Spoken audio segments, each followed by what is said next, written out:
नमस्कार दोस्तों, स्वागत है आपका A to Z स्टोरीज अद्भुत ऑफिशियल पर। साधु संत फकीर गुरु रहबरों की सदा ही जय जयकार।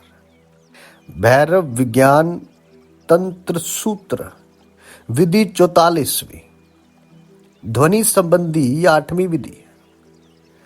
आ और मां के बिना ओम ध्वनि पर मन को एकाग्र करो। आ और मां के बिना ओम ध्वनि पर मन को एकाग्र करो। शिव पार्वती जी से कहते कि ओम ध्वनि पर एकाग्र करो, लेकिन इस ओम में मां ना रहे, तब सिर्फ ऊ बचता है। ये कठिन विधि है, लेकिन कुछ लोगों के लिए यह योग्य पड़ सकती है, खासकर जो लोग ध्वनि के साथ काम करते हैं। संगीतज्ञ, कवि, जिनके काम बहुत संवेदनशील हैं, उनके लिए यह विधि सहयोगी हो सकती है। लेकिन दूसरों के लिए, जिनके कान संवेदनशील नहीं है, यह विधि कठिन पड़ेगी, क्योंकि यह बहुत सूक्ष्म विधि है। तो तुम्हें ओम का उच्चारण करना है और इस उच्चारण में तीनों ध्वनियों को आ, ऊ और मां को महसूस करना है। ओम का उच्चारण करो और उसमें तीन ध्वनियों को आ, ऊ और मां को अनुभव करो। वे तीनों ओम में समाहित हैं। बहुत संवेदनशील काम ही इन तीनों ध्वनियों को अलग अलग सुन सकते हैं। वे अलग अलग हैं, यद्यपि बहुत करीब करीब भी है। अगर तुम उन्हें अलग अलग नहीं सुन सकते, तो यह विधि तुम्हारे लिए नहीं है। तुम्हारे कानों को उनके लिए प्रशिक्षित करना होगा। जापान में, विशेषकर जैन परंपरा में, वे पहले कानों को प्रशिक्षित करते हैं। कानों के प्रशिक्षण के उपाय हैं। बाहर हवा चल रही है, उसकी एक ध्वनि है। गुरु शिष्य से कहता है कि इस ध्वनि पर अपने कान को एकाग्र करो। उसके सूक्ष्म भेदों को, उसकी बदलाहटों को समझो।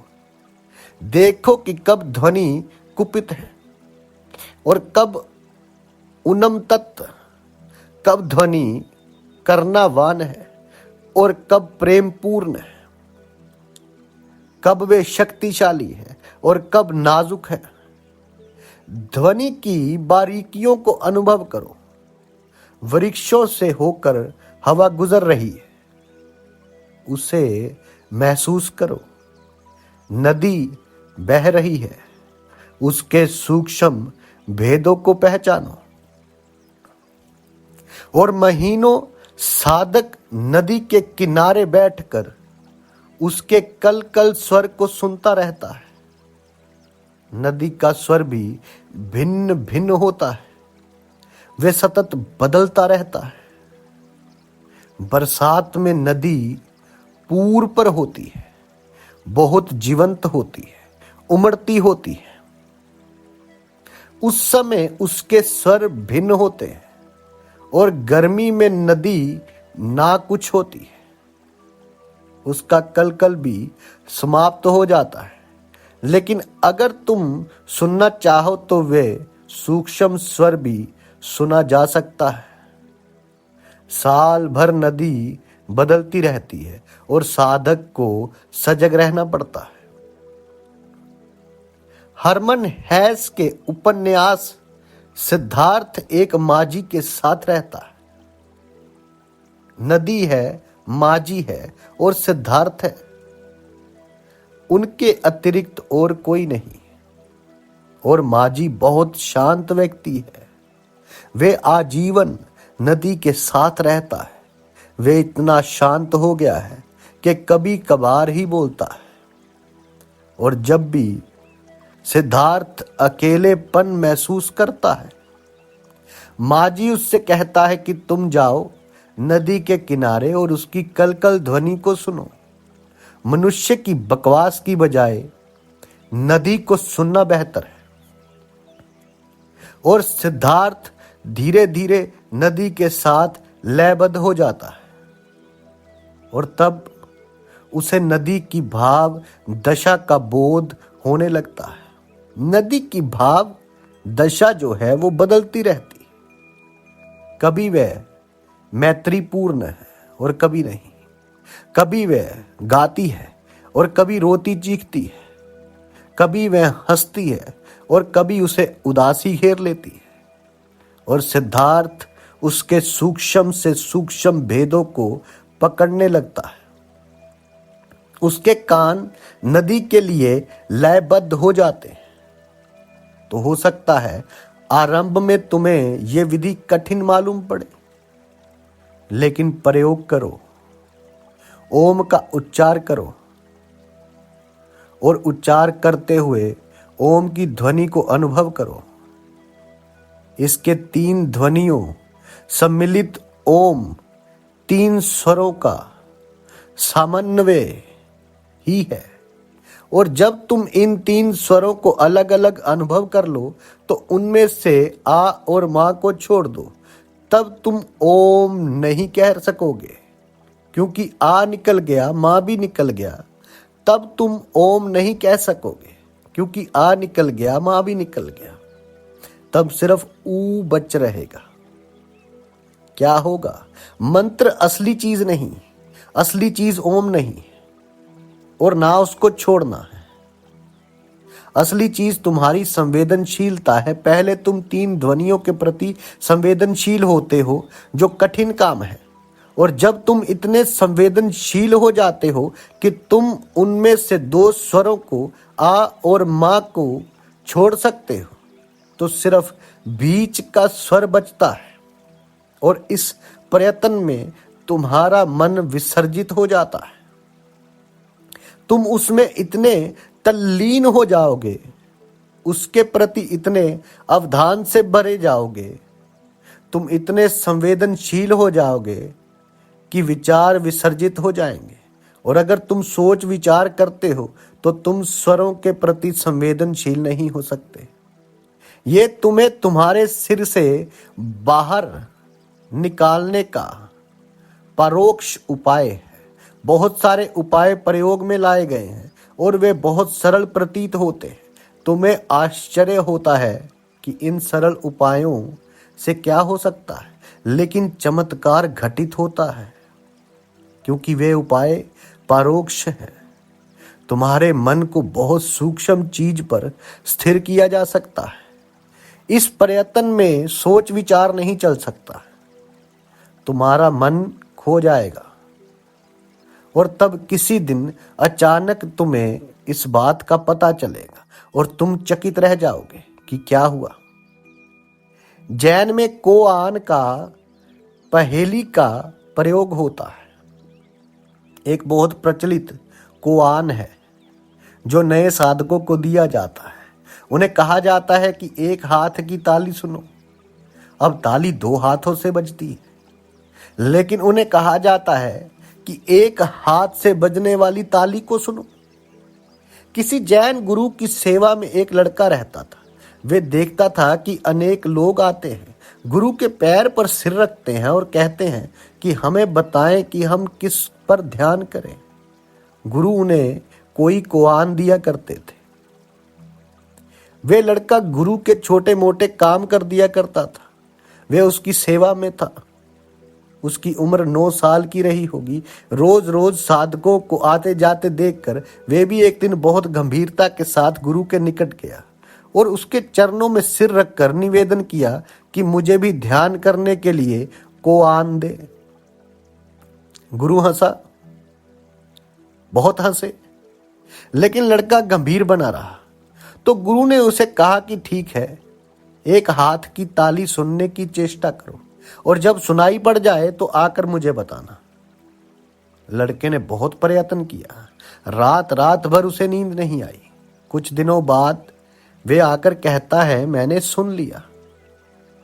वे वृक्षों से गुजरती हवा है। लेकिन गुरु ने पूछा, इसमें हाथ कहाँ है? जाओ और फिर प्रयत्न करो। ऐसे लड़का रोज आता ही रहा। वे कोई ध्वनि खोज लेता और गुरु को बताता, लेकिन हर बार गुरु कहता कि ये भी नहीं है और प्रयत्न करो। फिर एक दिन लड़का गुरु के पास नहीं आया। गुरु ने उसकी बहुत प्रतीक्षा की, लेकिन वे नहीं आया। तब उसने अपने दूसरे शिष्यों से कहा कि जाकर पता करो कि क्या हुआ है। गुरु ने कहा कि मालूम होता है कि उसने एक हाथ की ताली सुन ली है। शिष्य गए। लड़का एक वृक्ष के नीचे समाधि सत बैठा था। समाधि में चला गया, मानो एक नवजात बुद्ध बैठा हो। उन्होंने लौटकर गुरु को खबर दी। उन्होंने कहा कि हमें उसे हिलाने से डर लगा। वे तो नवजात बुद्ध मालूम होता है। मालूम पड़ता है कि उसने ताली सुन ली। तब गुरु स्वयं आए। उसने लड़के के चरणों में सिर रखा और पूछा, क्या तुमने सुना? मालूम होता है कि तुमने सुन लिया। लड़के ने स्वीकृति से सिर हिलाते हुए कहा, हाँ, लेकिन वे तो मौन है। वे तो मौन है। इस लड़के ने कैसे सुना? उसकी संवेदनशीलता विकसित हुई। उसने प्रत्येक ध्वनि को सुनने की चेष्टा की और उसने बहुत अवधान से सुना। उसका अवधान विकसित हुआ। उसकी नींद जाती रही। वे रात भर जाग कर सुनता कि एक हाथ की ताली क्या है। वे तुम्हारे जैसा बुद्धिमान नहीं था। उसने ये सोचा ही नहीं कि एक हाथ की ताली नहीं हो सकती। वही पहेली तुम्हें दी जाए तो तुम प्रयोग करने वाली नहीं हो। नहीं करोगे आप लोग प्रयोग। तुम कहोगे कि यह मूर्खता है, एक हाथ की ताली नहीं हो सकती। लेकिन उस लड़के ने प्रयोग किया। उसने सोचा कि जब गुरु ने कहा तो उसमें जरूर कुछ होगा। उसमें श्रम किया। वे सरल था। जब भी उसे लगता है कि कोई नई चीज है तो वे दौड़कर गुरु के पास जाता। इस ढंग से उसकी संवेदनशीलता विकसित होती गई। वे और सजग और बोध पूर्ण होता गया। वे एकाग्र हो गया। वे लड़का खोज में लगा था, इसलिए उसका मन विसर्जित हो गया। गुरु ने उससे कहा था कि अगर तुम सोच विचार करते रहोगे तो तुम चूक जाओगे। कभी कभी ऐसी ध्वनि होती है कि जो एक साथ ही होती है। इसलिए सजग रहना ताकि चूक ना जाओ और उसे प्रयत्न करना। प्रयत्न किया। एक हाथ की ताली नहीं होती है, लेकिन ये तो संवेदनशीलता को, बोध को पैदा करने का एक परोक्ष उपाय था। और एक दिन अचानक सब कुछ विलीन हो गया। वे इतना अवधान पूर्ण हो गया कि अवधान ही रह गया। वे इतना संवेदनशील हो गया कि संवेदनशीलता ही रह गई। वे इतना बोध पूर्ण हो गया कि बोध ही रह गया। वे सिर्फ बोध पूर्ण था, किसी चीज के प्रति बोध पूर्ण नहीं। और तब उसने कहा, मैंने सुन लिया, लेकिन ये तो मौन है, शून्य है। लेकिन इसके लिए तुम्हें सतत और होश पूर्ण होने का अभ्यास करना होगा। आ और मां के बिना ओम ध्वनि पर मन को एकाग्र करो। ये विधि है जो तुम्हें ध्वनि के सूक्ष्म भेदों के प्रति, नाजुक भेदों के प्रति सजग बनाती है। इसका प्रयोग करते करते तुम ओम को भूल जाओगे। ना सिर्फ आ गिरेगा, ना सिर्फ मां गिरेगा, बल्कि किसी दिन तुम भी अचानक खो जाओगे। तब शून्य का मौन का जन्म होगा और तब तुम भी किसी वृक्ष के नीचे बैठे नवजात बुद्ध ही हो जाओगे। यहां शिव पार्वती से यही कहते हैं, आ और मां के बिना ओम ध्वनि पर मन को एकाग्र करो। जब तुम एक हाथ की ताली पर संवेदनशील हो जाओगे, जागरूक हो जाओगे, तो तुम्हें स्वयं पता चलेगा कि वे तो मौन है। वहीं से शून्य का, वहीं से मौन का जन्म होगा। साधु संत फकीर गुरु रहबरों की सदा ही जय जयकार। जल्दी मिलते हैं एक नई वीडियो के साथ। तब तक के लिए आप सबका धन्यवाद। आप सबके भीतर बसे उस परमात्मा को मेरा प्रणाम।